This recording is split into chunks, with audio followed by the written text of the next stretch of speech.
ये जो हमारा जन्म हुआ ये भाग्य के अधीन नहीं है, ये नवीन भाग्य निर्माण करने के लिए है। नहीं तो आदेश ही नहीं देते भगवान। पशुओं को आदेश नहीं दिया जाता क्योंकि वो भाग्य के अधीन है। केवल मनुष्य शरीर को आदेश दिया गया है। किसी देवता को भी आदेश नहीं दिया गया कि आप ये करो ये ना करो, क्योंकि वो वही करेंगे जो उनके सुकृत है, उसके अनुसार बस भोग भोगेंगे। आगे कुछ नहीं कर सकते, नवीन कर्म नहीं कर सकते, न नारकी जी कर सकते हैं, न स्वर्ग के कर सकते हैं। सब अपने अपने परिणाम को केवल भोग रहे हैं। यहां परिणाम उपस्थित करने का अवसर है। आप जो चाहो अपना परिणाम कर सकते हो। आप चाहो नरक जाओ, चाहे स्वर्ग जाओ, चाहे नारायण बन जाओ, जो चाहो कर सकते हो। मनुष्य शरीर है तो ऐसा शास्त्र स्वाध्याय और पंडिताई ज्ञान किस काम का जो भगवत प्राप्ति प्रारब्ध पे छोड़ दे। तो कुछ जन हैं जो शास्त्र स्वाध्याय करके या संतों की वाणी सुनकर इस विचार में आते हैं कि मुझे क्या करना चाहिए, परिवार का पोषण या भगवत प्राप्ति। दो विभाग कर ले इसलिए खतरा है, निर्णय नहीं कर सकता। और सही पूछो तो दो विभाग है नहीं, एक ही बात है। समझ जाओ तो वहीं वहीं भगवत प्राप्ति हो जाएगी। अब उसके विचार में आता है कि अभी तो ब्याह हुआ है, या अभी छोटे छोटे बच्चे हैं, या अभी बच्चों का ब्याह किया है, अभी नए हैं, क्या जाने संसार का। मेरी आवश्यकता है, नहीं तो संसार इनको परेशान कर देगा। और वो अपने अहम जनित कर्ता भाव से ऐसा बंध जाता है कि निर्णय ही नहीं कर पाता।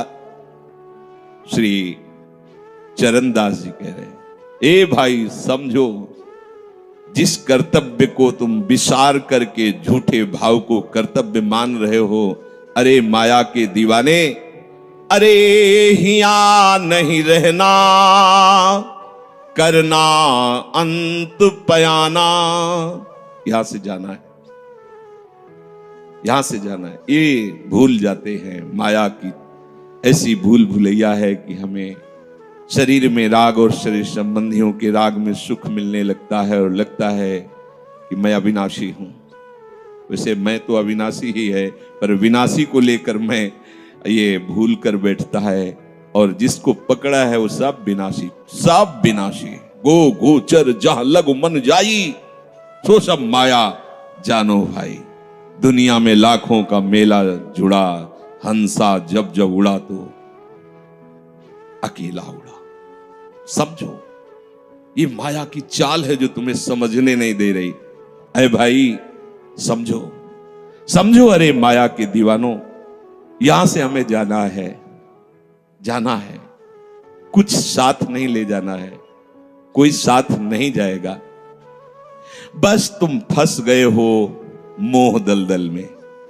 ये कुटुंब का मोह ऐसा मोह है कि कैसे तुम्हें बताएं।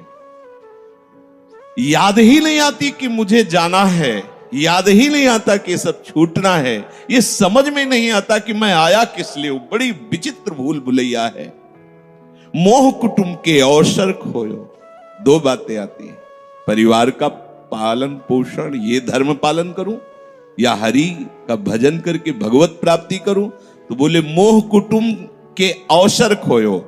अवसर मिला है तुमने, भलो पायो दांव रे, चूक ना अवसर प्यारे, भलो पायो दांव रे। बड़ा अच्छा अवसर मिला है भजन करने का, चूक गए तो फिर पछताना पड़ेगा। हरि की शुद्ध बिसराई। अब वो निर्णय करता है परिवार के पोषण का, क्योंकि मोह ममता है।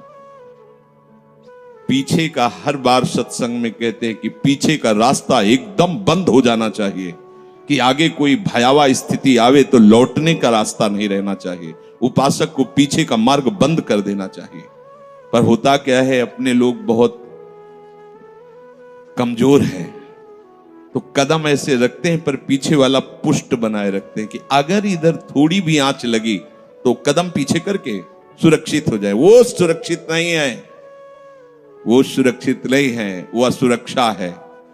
परिवार का राग, अन्य भरोसा, किसी देहधारी का भरोसा, किसी वस्तुओं, ये भरोसे लायक चीज है। अरे क्षण में बिगड़ जाने वाली चीज है। भरोसा तो हरि का है, भरोसा तो हरि गुरु चरण सेवा अनुसरो। ये भरोसा कभी तुम्हें विश्वासहीन नहीं होने देगा। ये भरोसा कभी धोखा नहीं। साधु ते होए न कारज हानि, कभी तुम्हारा मंगल नहीं हो सकता। मोह कुटुंब के अवसर खोयो हरि की शुद्ध बिसराई। अब दिन तो बैल की तरह काम करने में व्यतीत हो रहा है और रात्रि नींद और भोग में समाप्त हो रही है। 8 पहर की 60 घड़ियां बेकार में इसने व्यतीत कर दी। एक क्षण भी शांति से बैठकर विचार नहीं किया कि मेरा जन्म किस लिए हुआ है, मैं क्या कर रहा हूं, और अपना कुशल चाहता है। एक छिन हरि को नाम लीनो, कुशल कहां ते हुई, तब लग कुशलन जीव को सपने हो मन विश्राम। स्वप्न में भी शांति नहीं मिल सकती जब तक भजन नहीं करोगे।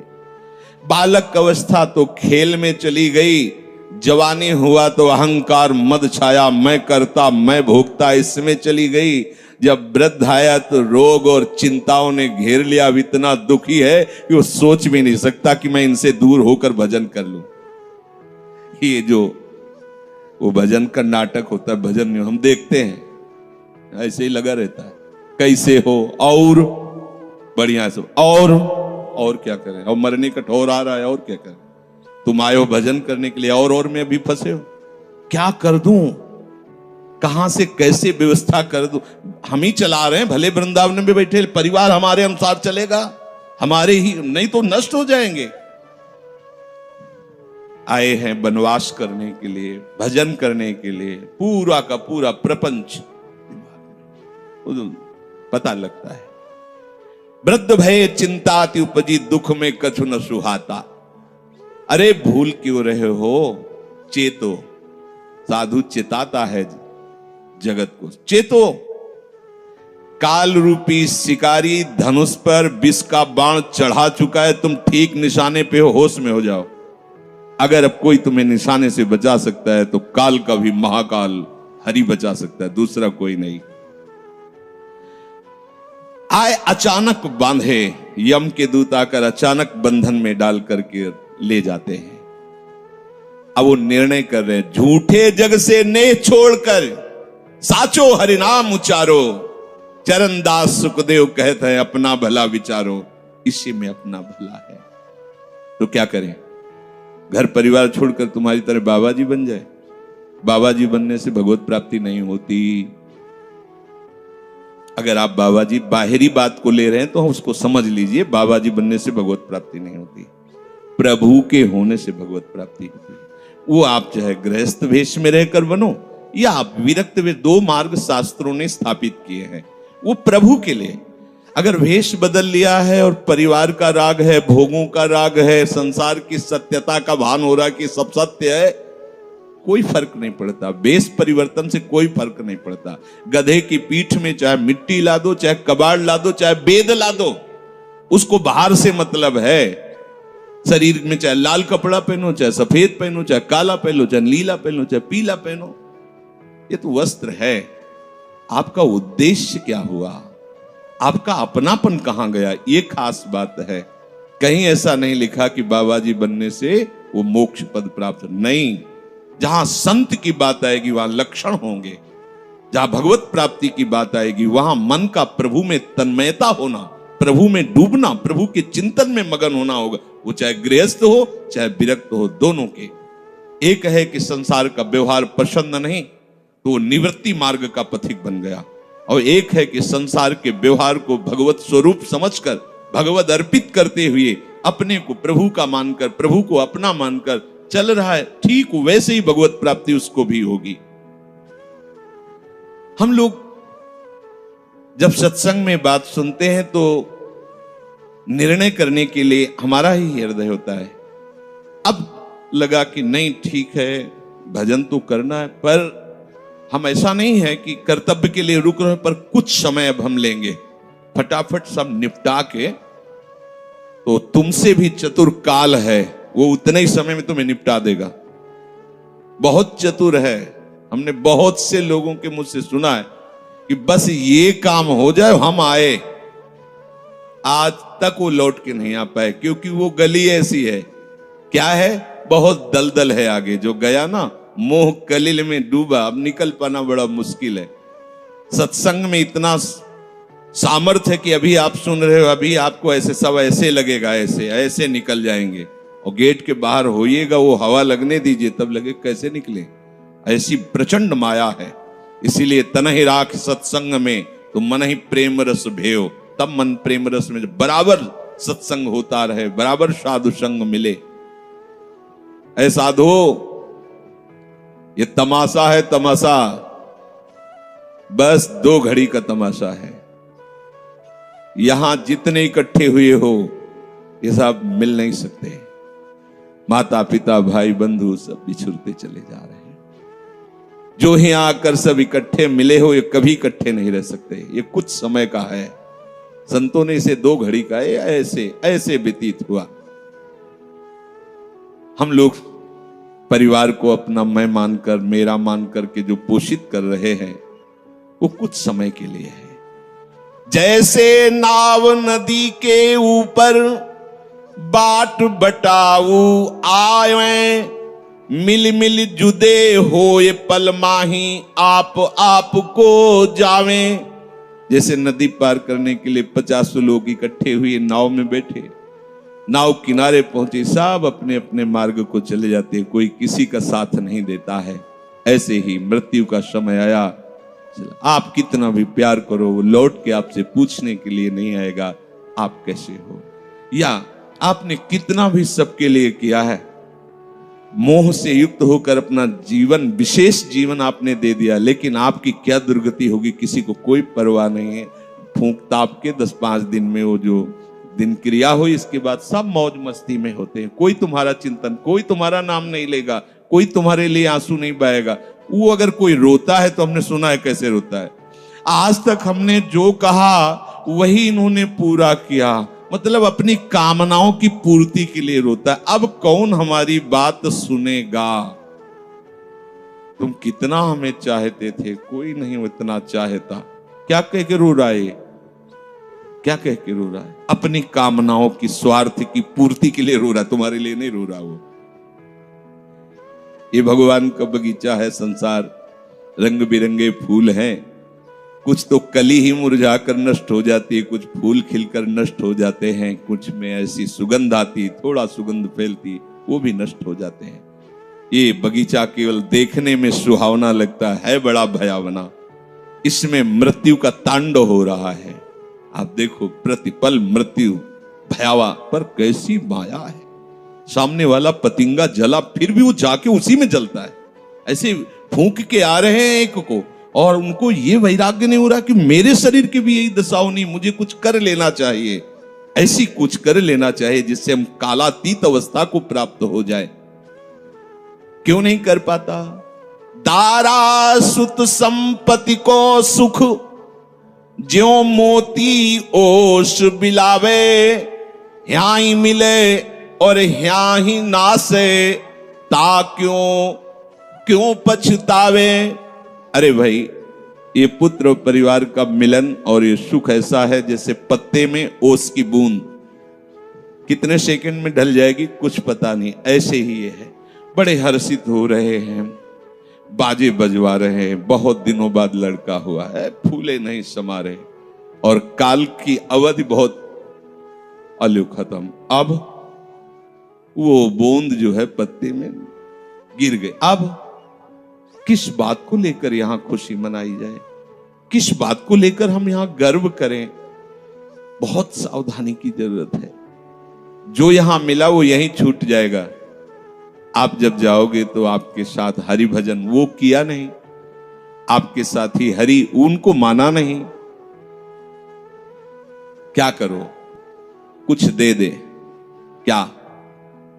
सबको सुख देने की भावना, सब में प्रभु की भावना, जो भी तुम्हारे पास मन वचन कर्म से प्राप्त हुआ है वो सबको सुख देने के लिए है। सब में प्रभु है। ये बात समझ में नहीं आएगी, सबको क्यों सुख दें? क्योंकि सुख मिलना है। आप सिद्धांत समझो, आप सबके सुखों को खींच करके उनको दुख देकर सुखी होना चाहते हो, तो वो दुख लौटकर बड़ा भारी रूप रख करके आपको भोगना पड़ेगा। आप दूसरे को सुख दिए तो सुख लौट के बड़ा भारी सुख आपको देगा। ये सिद्धांत समझो ना, पर समझ ठीक है नहीं। तो हम दूसरे को दुख दे करके अपने को सुखी मानना चाहते तो वो दुख बहुत बड़ा रूप रख के आता है और हम दुखी हो जाते हैं। नहीं, आज तक तो सब लोग सुख के लिए ही कर रहे हो, तो सुखी हो जाना चाहिए। मतलब गलत है, कहीं ना कहीं सिद्धांत गलत है। सत्संगति को लाभ बड़ो है, साधु भक्त समझावे, चरण दास ही राम सुमिर ले, गुरु सुख देव बतावे। चरणदास जी कह रहे तुम्हारा परम हितकारी हरि है, उसी से नेह लगा लो, सदगुरु के वचनों पर विश्वास करो, प्रभु के नाम का निरंतर रटन करो। अब ये बात हमारी समझ में आई सत्संग के द्वारा कि हमारे जीवन के जो दो उद्देश्य बन रहे थे कि एक तो क्या करें, परिवार का पोषण करें या हरि भजन करें। तो दो भाव जो बने थे उनको तो मिटा दो, दो है ही नहीं।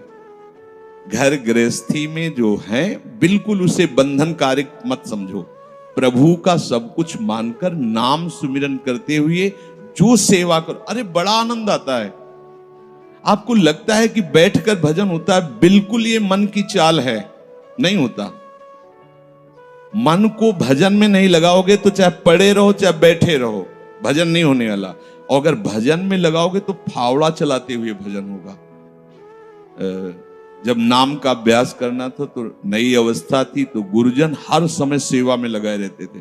बड़ी बड़ी पत्थर की शिलियां आश्रम में थे, उठा उठा कर उनको जमा कर खोद के बराबर करना, तुलसी का बगीचा लगाना, गेंदे का बगीचा लगाना, और वृक्षों को हैंड पैप से भर भर के पानी 100 बाल्टी खूब सींचना खूब, और उसमें भी नाम स्मरण करना। और जो पूर्व सदगुरुदेव भगवान थे बड़े ही बाहरी कठोर नियम वाले, और उस समय नाम का अभ्यास उसी समय करवाया गुरुदेव भगवान ने। ऐसे नाम पूरे में सोने लगाना, पर गुरुदेव भगवान की कृपा से ये समझ में आया। तो हमें लगता है कि कोई भी काम करते हुए भजन हो सकता है, कोई भी। अरे जब युद्ध हो सकता है तो और क्या बात है। अब बोलो आपका निर्णय कि मैं परमार्थ में जाऊं या व्यवहार ठीक करूं। हम कह रहे हैं वो व्यवहार ही परमार्थ बना लो ना, भागने की जरूरत कहां है। और जब आपकी अरुचि बढ़ेगी, वैराग्य बढ़ेगा, तो तुम्हें कोई रोक नहीं पाएगा। वो तो स्थिति आएगी, और अगर स्थिति के लिए बिना तुम भागोगे तो यहां के वही प्रपंच करोगे, यहां भी वही प्रपंच करोगे, भजन नहीं होगा। तो पहले तो साधक को इस बात को लेकर संदेह होता है कि संसार का व्यवहार करना कर्तव्य है या भजन करके भगवत प्राप्ति करना कर्तव्य।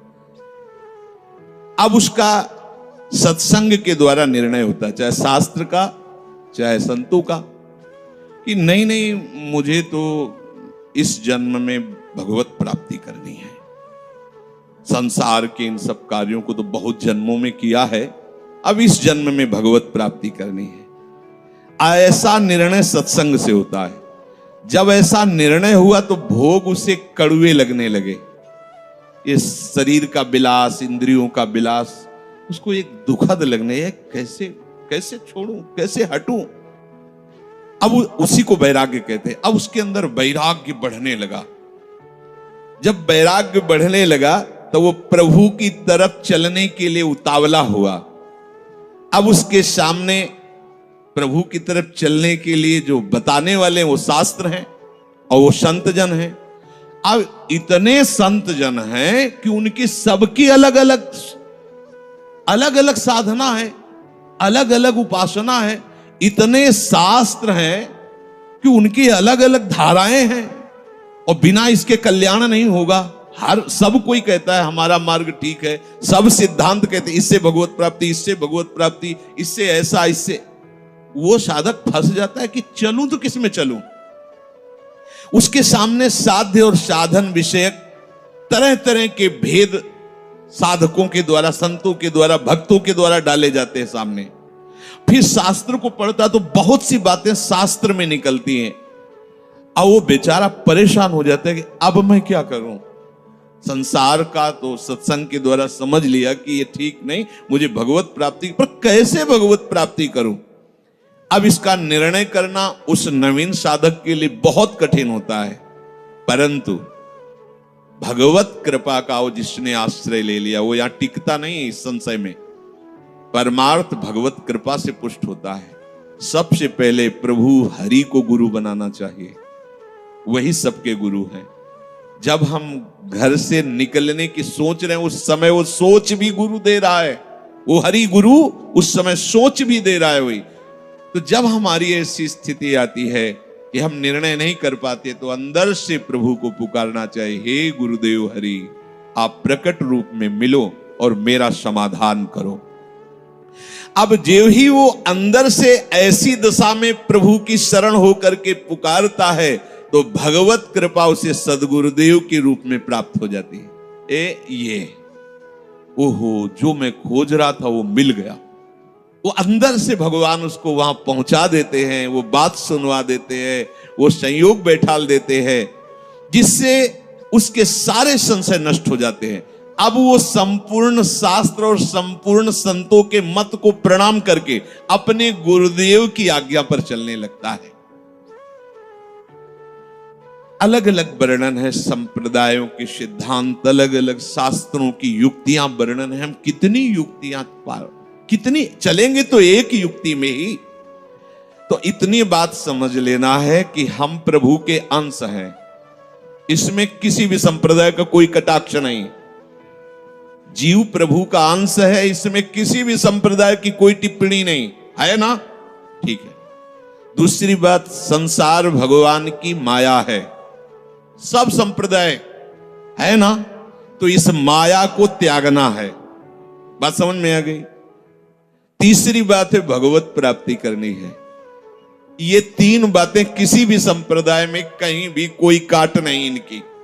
हम प्रभु के अंश हैं, ये संसार माया के द्वारा रचित है। संसार का, संसार के भोगों का त्याग करने वाला ही भगवत प्राप्ति के योग्य होता है। भगवत प्राप्ति करना हर संप्रदाय का लक्ष्य है, चाहे वो उपासना कुछ भी हो। संसार का त्यागना हर संप्रदाय का लक्ष्य है। कोई भी आप शास्त्र सिद्धांत या संप्रदाय देखिए, संसार के भोगों का, संसार की आसक्ति का त्याग, और हम प्रभु के हैं, ये सिद्ध बात है। किसी भी संप्रदाय में हो, जीव भगवान का अंश है, ये निश्चित बात है। तो ऐसा निर्णय गुरुदेव की कृपा से स्वाभाविक हो जाता है कि अब सब सिद्धांतों को भले सुन लें, लेकिन हमें चलना का हमें पता है। हमारे गुरुदेव ने हमें बता दिया है, हमारे माई श्यामाजू को राज, हमें चलना। राहो को काहू मनई दिए, पर मेरे प्राणनाथ श्री श्यामा शपथ करो तृण छिए। मन क्रम वचन त्रिशुद्ध सकल मत, हम श्री हित हरिवंश उपासी। हा हरि रा राधा वा वृंदावन सा सहचरी। साधक की बुद्धि गुरुदेव के प्रताप से उपासना में निश्चल हो जाती है। एक एक बात को समझिए। प्रभु कह रहे, जिस काल में शास्त्रीय मतभेदों से विचलित हुई तेरी बुद्धि निश्चल हो जाएगी, परमात्मा में अचल हो जाएगी, उसी काल तू योग को प्राप्त हो जाएगा। कैसे होगी निश्चल? अगर हम शास्त्रों में भटकते रहो, कई बार समझने के बाद भी ये निश्चय होता था कि ये आश्रय ठीक है या अहम ठीक है। क्योंकि जब एको हम बहुश्यामा वही ब्रह्म बहुत रूप, मैं भी तो ब्रह्म हूं ना। मैं भ्रम से अपने को अंश मान रहा हूं, भ्रम से अपने को जीव मान रहा हूं, भ्रम से अपने को शरीर मान रहा हूं, वही हूं। सेवक से विभाव बिन भव न तरी उर्गारी। काकभूषण जी कह रहे, बिना सेवक और स्वामी के भाव के संसार से तरा नहीं जा सकता। एक में है सेवक स्वामी भाव के बिना नहीं तरा जा सकता, और एक है कि जब तक सेवक स्वामी भाव भेद है तब तक अविद्या है, अविद्या है तो मोक्ष नहीं। बड़ा झंझट है, बड़ी समस्या है। उसका समाधान केवल गुरुदेव के वचन से होता है। मोक्ष मूलम गुरु कृपा, वो बता दे, ऐसे चलो बस। दूसरे के लिए सुनना, दूसरा कोई गलत नहीं है। बहुत से मार्ग हैं, बहुत से संप्रदाय हैं, बहुत से सिद्धांत है। हम सब संप्रदाय, सब सिद्धांत, सब मार्गों को एक साथ नहीं निर्वाह कर सकते। एक मार्ग में चलेंगे तो जो हमें गुरुदेव मिले भगवत प्रेरणा से, उनके द्वारा बताई हुई साधन पद्धति में अपनी बुद्धि निश्चल कर दे। निश्चल कोटि जन्म लग रगर हमारी, बरऊ शंभुनता राहु कुमारी। इसे निश्चलता कहते हैं, इसे अटल कहते हैं।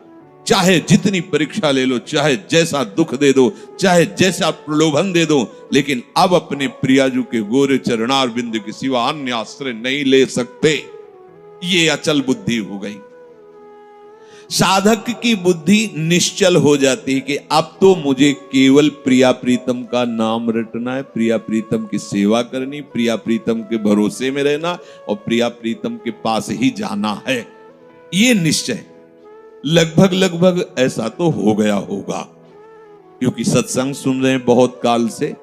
कई बार सत्संग में कहा चित्त का समाधान हो जाना ही उपासना की परिपक्वता है। यदि आपसे कोई प्रश्न करे कि आपका उपासना का स्वरूप क्या है, तो श्री राधाजुग चरण निवास, बस आगे कुछ है ही नहीं। हमारा केवल उपास्य तत्व प्रेम, प्रेम का मूर्तिमान स्वरूप लाडली लाडली के गोरे चरणारविंद, बस। भजन साधन ये सब उनकी कृपा से हो रहा है। हमारा लक्ष्य केवल लाडली, भरोसा केवल लाडली, अपनापन केवल लाडली। अभी जीत गए, अभी जीत गए। ज्यादा जैसी तरिवंश प्रपंच बंच सब काल ब्याल को खायो, यह जिए जान श्याम श्यामापद कमल संग सिर नायो। मुझे प्रियालाल को प्राप्त करना ये दृढ़ निश्चय हुआ गुरुदेव की कृपा से। ऐसा दृढ़ निश्चय होने वाली बुद्धि को अचल कहते हैं। जब दृढ़ निश्चय हो जाता है तो साधन अब सिद्धावस्था में परिणित होने लगता है। ध्यान रखना, जब तक ये करें कि ये करें कि ये करें कि ये करें ऐसा चलता रहता है, तब साधक रहता है। और जब ये निश्चय हो गया है, अब उसका साधन सिद्धावस्था की तरफ जा रहा है, क्योंकि अब उसको निश्चय की जरूरत नहीं, वो हो चुका है। प्यारी जो प्यारे जो वृंदावन धाम, नाम रूप लीला उनके गुणों का गायन, ये हमारा तय हो चुका है। इसमें कोई मिलावट नहीं होगी। अब साधन नहीं हो रहा, अब वो धीरे धीरे परिपक्व हो रहा है, गाढ़ हो रहा है, वो सिद्धावस्था की तरफ जा रहा है। तभी प्रभु कह रहे हैं कि बुद्धिस्तदा योग मवाप्स्यसि। अब वो योग को प्राप्त हो रहा है। निश्चय हो गया, अब योग को